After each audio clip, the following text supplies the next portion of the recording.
Good morning. Thank you for joining IMSM today during this ISO 9001 Quality Management Systems workshop. I'm Maria Dimitrova, Head of Business Development and Lead Auditor as well. I have with me Caroline from our marketing department. Hi, Caroline. Hello. I'll be here in the background for you if you need me. As usual, thank you, Caroline. Fine. So, Caroline's gonna make sure that if anything happens from a technical point of view, she'll be able to bring me back on stage for you. And if any of my colleagues jump in just to say hi, will be able to join us for this session. Housekeeping this morning, mics and cameras are disabled. This is because we need to save some bandwidth for the connection. But our chats on LinkedIn, Facebook, and YouTube are open. So if you'd like to make suggestions, ask questions, etc., very welcome to do so. There's going to be a Q&A session at the end of my presentation. And spoiler alert, I'll start the Q&A session with the answers to 3 audit scenarios that I've prepared for you this morning. So what we'll be doing during the session, we'll be talking about ISO 9001, why it is important to organizations, and we'll be testing our knowledge about quality. And before we get started, just to make sure that I explain once again that we're talking not product quality, but management system quality, meaning that ISO 9001 helps organizations improve their operations as an entity. It doesn't focus on a product or service. Okay, so let's get into it. For those of you who may not be that familiar with the ISO standing for the International Organization for Standardization, it's an independent, a non-governmental international organization. It was founded many years ago after World War II to give support from the very beginning on technical issues and later on management systems to all businesses, entities, all kind of organizations worldwide in terms of standardizing what they do. As I said at the beginning, it was all about technical stuff, metrics, measures, etc. Now we often talk about management systems such as quality systems, information security, business continuity, etc., etc. So it operates from Geneva in Switzerland and currently has 166 national standards bodies, meaning one body per country, and the standards are practically accepted in the whole world and recognized internationally. So a good thing to comply, to be in conformity with ISO standards. So over 24,000 standards, as we say, most of those technical standards and a few very good management standards, meaning we have access to internationally recognized sets of best practices to work on. Well, there are many benefits from ISO compliant management systems, as many as companies and organizations. Sometimes we say, most importantly, ISO management systems offer a systematic approach towards our strategic decision. Operating integrated systems or simple systems leads to reduced costs, achieving better trust, better resource management. It leads to supply chain management, something very, very important this moment. It helps us with risk and opportunity management. ISO standards will always work with both risks and opportunities and helps our strategic planning. So, ISO standards make our organizations much more performant and much more resilient. And the best thing, most of those standards are certifiable. So, what does it mean? It means that once we implement a management system, in this case, that would be ISO 9001 compliant management system on quality, we can invite a third part certification body, an independent organization, that can review our operations and certify their conformity with standard requirements. This said, what does ISO 9001 is all about?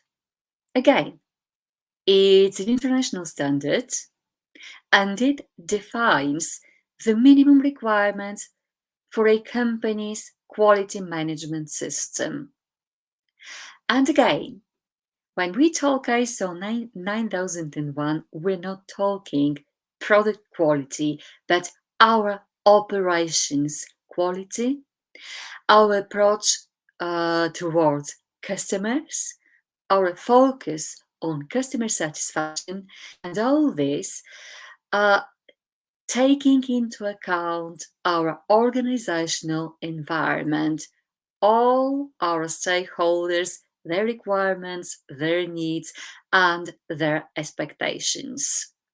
So, a quality management system comprises our organization's policies, potential procedures or not, and any other internal requirements to make sure that we consistently meet and improve our customers' requirements, needs, and expectations. And ISO standards, including 9001, are applicable to all types, all size of organizations, small organizations, big multinational companies, etc. And it applies to all types of organizations, as I say, organizations that offer products or services equally. So, we target by implementing an ISO 9001 compliant management system, we target continual improvement and customer satisfaction. As an ISO standard, the approach is based on the planning cycle, which consists in 4 essential steps: planning, what we want to do, doing what we have planned for, checking how well we have performed what we've planned for, and acting upon A, any deviations on what we've planned and implemented, and B, any potential opportunity for improvement. Years ago, the learning cycle was represented only with these 4 steps. Nowadays, in the middle, we add the concept of leadership. Why? Because for a system to be fully compliant, functioning, and beneficial to our organization, we need its top management to be fully involved in making sure that we have all the resources needed for its implementation, maintenance, operation, improvement, etc. So, summarizing, to make it work, there is a rule of thumb. It's a simplistic explanation, but always works. Well, if we do what we say, and most importantly, we say what we do, we'll be able to implement a functioning, well-designed, beneficial management system. Communication and leadership are essential to our management system. Well, this said, what are the benefits from 9001? Well, let's say that to get any benefits from the system, it needs to be first implemented and then maintained and maybe certified. The first benefit from having a good management system is the fact that, as I say, that can be actually certified.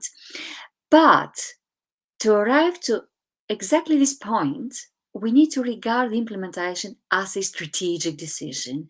Why? Because we need, again, I'm never tired of repeating that it is essential for our system to have top management involved in making sure that we have all the resources assured. So it's a strategic decision. Well, in the first place, many organizations declare satisfaction with the implementation process at the very beginning when they can clearly see the first benefits from starting, which are a systematic approach to what they do, identification of the procedures, processes, etc., roles and authorities, uh, communication which gets improved from the very, very beginning.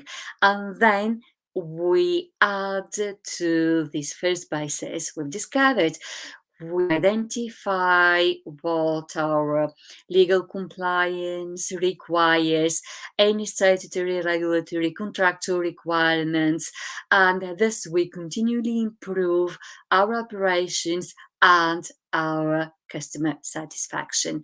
So the system quickly helps us identify the risks and opportunities within the company and outside.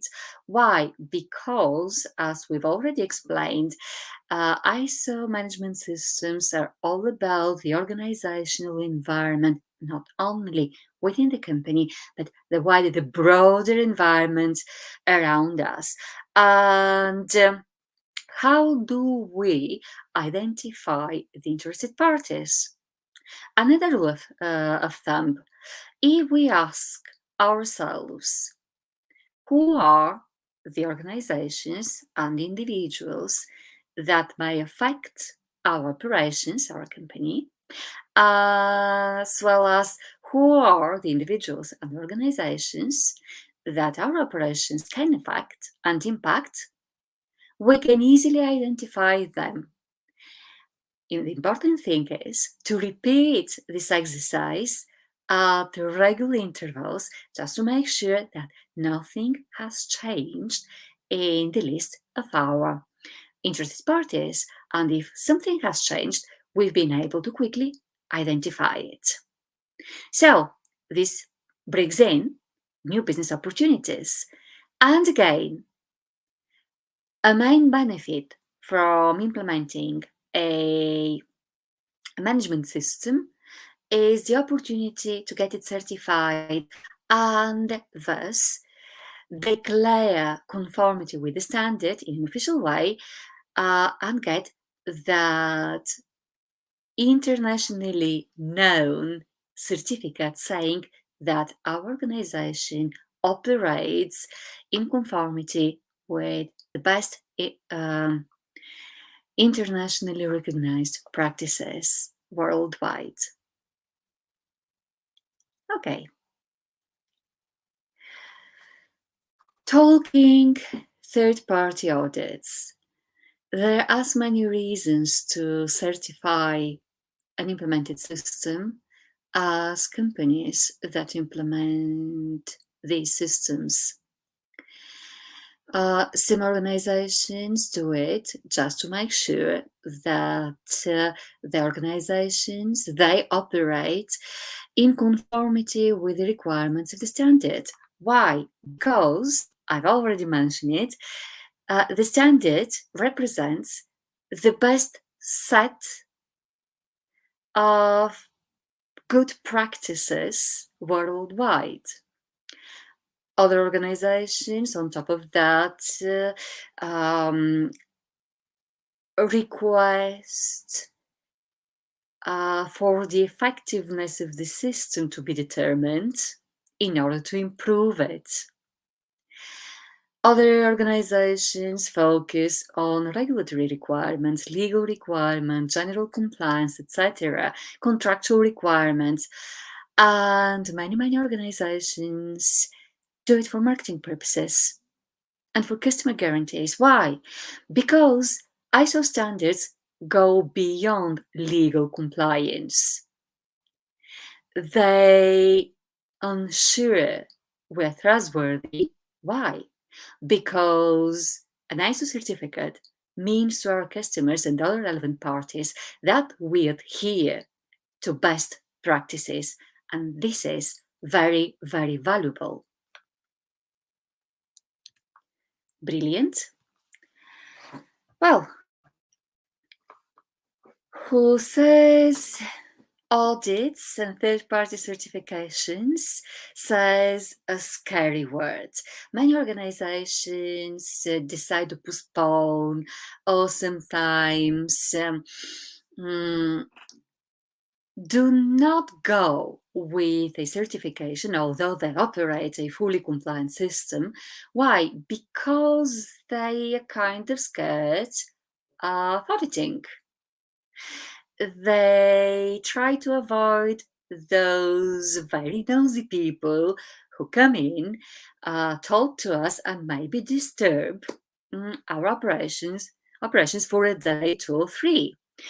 So please be assured that although ISO audits are exhaustive and very professional and require good work behind the scenes, they're carried out under 7 principles, and those 7 principles actually ensure that the operations are very little impacted during the audits. So these principles are, hi Pamela, I'm talking about principles: integrity, fair presentation, due professional care, confidentiality, independence, and the 2 very important approaches, evidence-based and risk-based. And here comes Pamela, who's one of our best-selling area managers in the States, and she's just on time to reassure you guys that an audit, although exhaustive, very professional and a serious activity, doesn't disturb your operations. Am I right, Pamela? Can you share your customers' experience with auditing? Yes, absolutely. It actually stems from how well our IMSM assessors have worked with the client prior to the audit. And my experience with my clients, they feel very confident, very rest assured that they are prepared for their audit by working with their IMSM assessor. So when they are in that audit, I have heard that it wasn't as daunting as they thought it would be because they were prepared. So with that confidence and with that rest assuredness that they got in the months working with our assessor, they've been able to do extremely well. And it wasn't, like I said, it wasn't as bad as they thought it was going to be. Their certified audit was easy. Thank you. I've been just talking about how important a third-party certification is because it's a benefit from having a system implemented. Why? Because actually you get a worldwide known certificate that shows you adhere to best practices. Absolutely.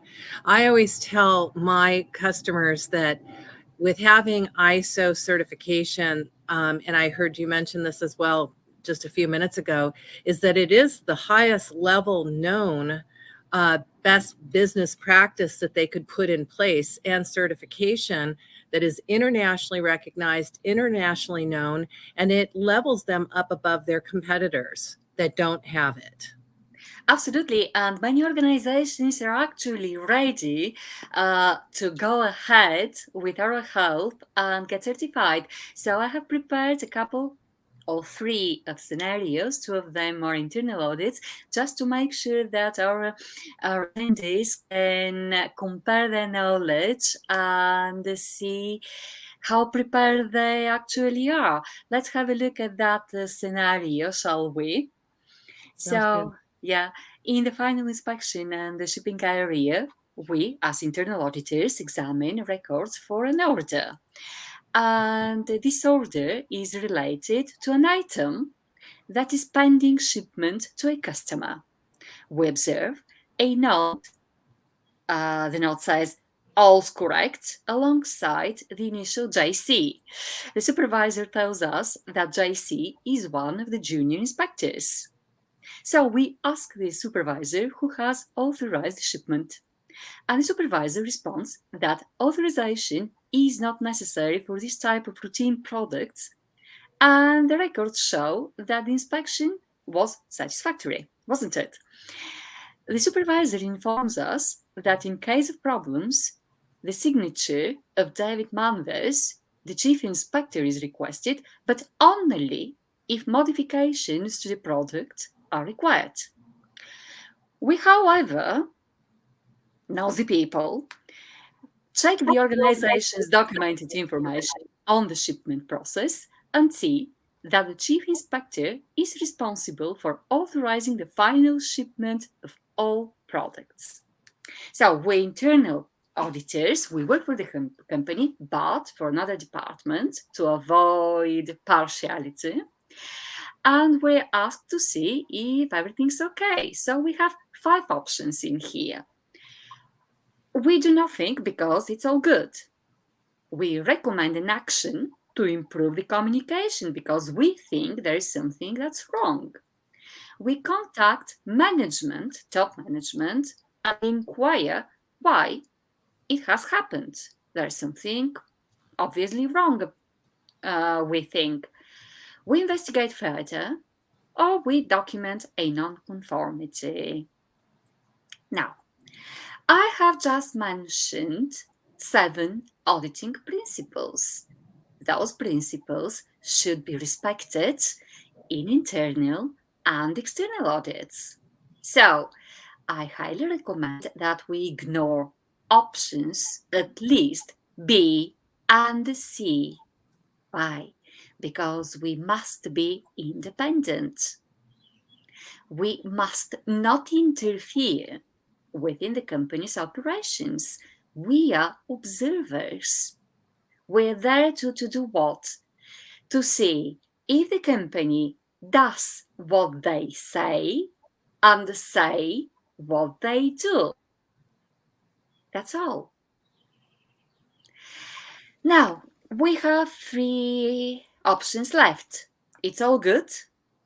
There is not a non-conformity, and we can investigate further. And I'm inclined to suggest that there are 2 valid options in here. 1, because we can always go with this one in case we're not very experienced, and the other one because we're experienced and we know the right answer. But in any case, what I want to say is that if we don't have too much experience, if we're not quite sure whether it's okay or not, we can always go with what?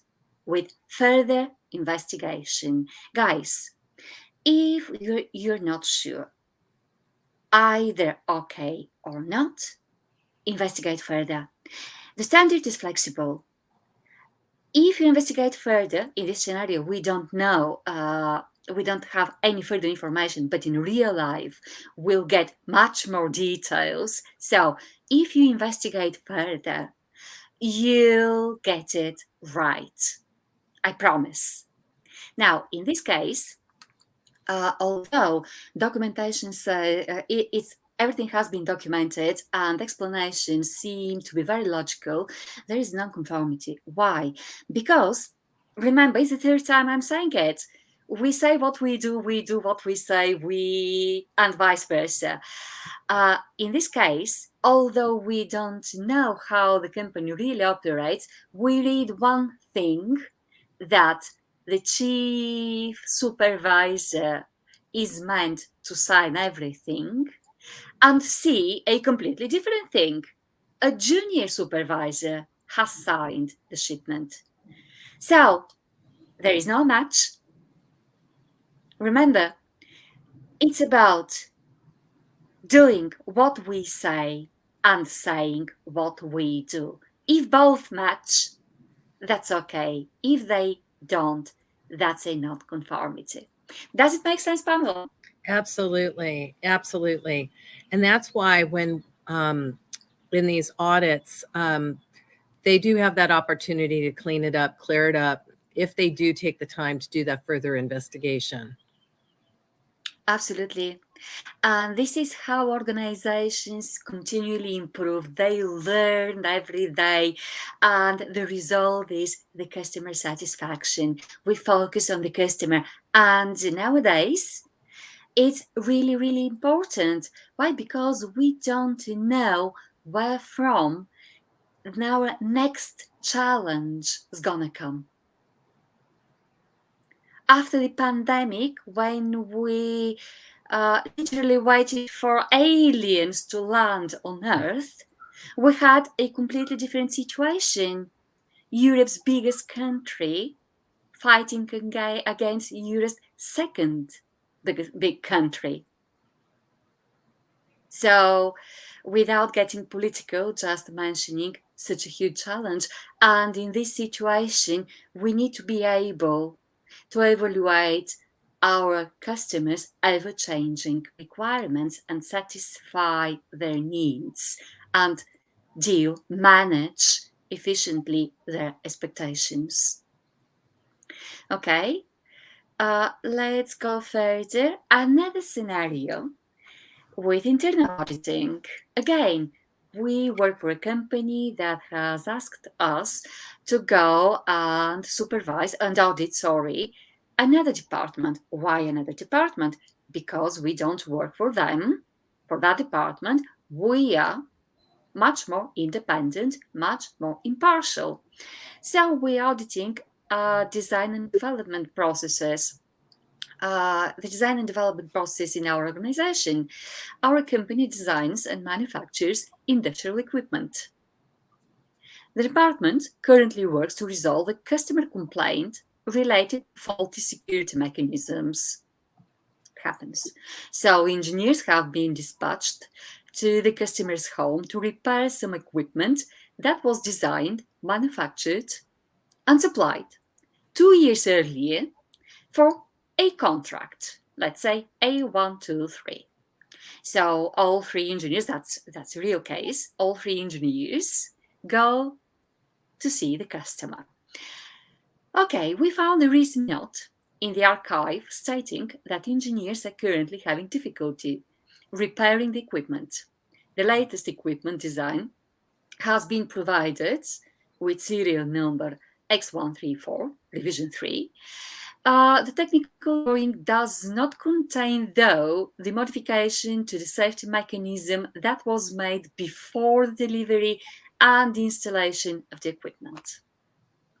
So we confirm with the department manager that revision 3 is the current version of the drawing, and that revision 3 does not include the modification of the safety mechanism. Looks logical. He asks the manager why the modification. We ask the manager why the modification of the safety mechanism is not incorporated into the drawing, and the gentleman replies that the change has been renewed and considered insignificant and without any impact on the equipment. So this is the reason it's not included. So the manager, the customer's requirements are not different from the initial requirements specified on the contract. On paper, everything seems to be very logical, doesn't it?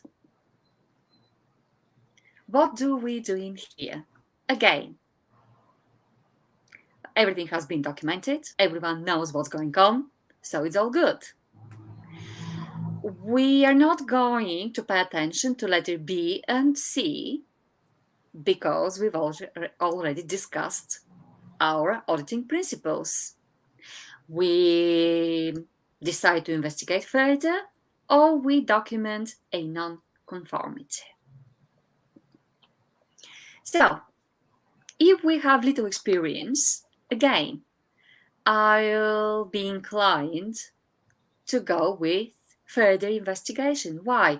Because I can't be quite sure if I haven't been auditing for a long time, if I don't feel like making a decision, if I don't know why, because there is a sin, an auditing sin. It's not a good thing to document a non-conformity where there is none, and it's not a good thing to document a non-conformity where there is a non-conformity if you don't know why. Very important. You need to know why you document a non-conformity. So, if you're not sure, please go with further investigation. Again, the standard is flexible enough to help you out. In this case, though, I'll be documenting non-conformity. My experience tells me that I have enough grounds to do it. Why? Because of the assessment. Assessment hasn't been carried out. So major changes or changes that may affect the system need to be evaluated and the system adapted to those.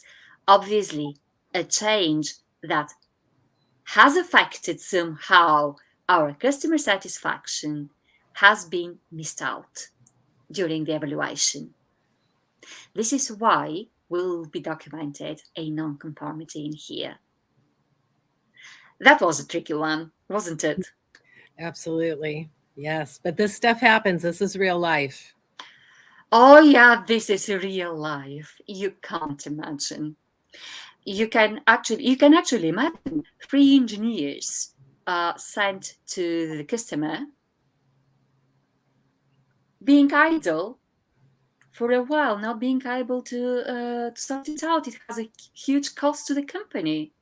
Yes. Something that should have been evaluated on time and actually conditioned benefits, not costs to the company.